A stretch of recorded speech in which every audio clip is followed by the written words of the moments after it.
Hi, I'm Jennifer Rothschild. Welcome to this month's womensministry.net video devotional. I'm really glad you're here. Now I want you to listen to these few statements I'm about to say and see if you can detect the one word all these statements have in common. Ready? Here we go. I didn't plan it to turn out this way. I don't like that. I think it should be done this way. I wish that they had done it my way. I don't like it when... fill in the blank.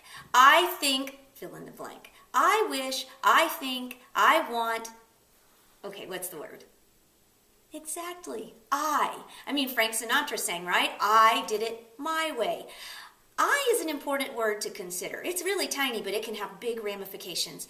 And it's important to pay attention to what we think and what we like and what we know and what we expect. But we don't want to have a huge letter I in our name like Sarai did.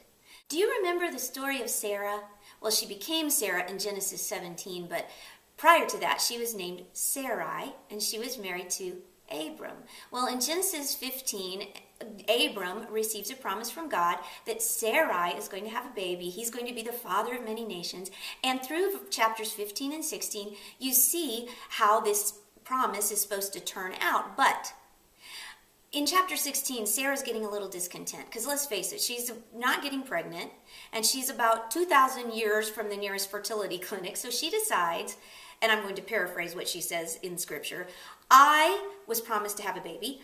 I want to have a baby. I cannot get pregnant. I have a slave girl and I will give my slave girl to my husband and then maybe I can start a family. Did you hear which word she used most frequently?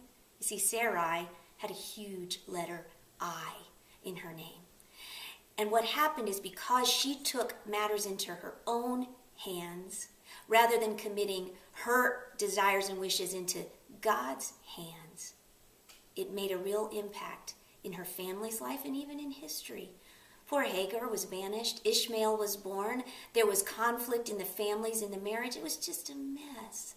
And you know what? When we have a big letter I in our name, we do the same thing. Because here's the truth, sister. In the middle of the word sin is a big letter I.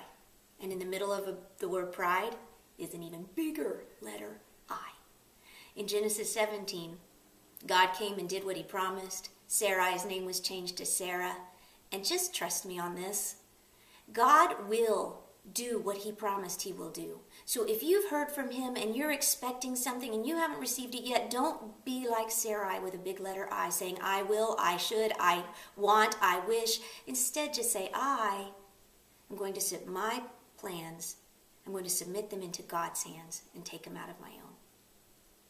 I'm really glad you joined me today. If you've got some girlfriends, maybe you ought to talk about this. I don't know, but for me as a woman, I constantly need to reduce my letter I, and you might need to also. So might your girlfriend. So why don't y'all just get together and talk about it? Because when we decrease, he will increase. Thanks for joining me today. Come visit us at womensministry.net because the community is always better when you show up.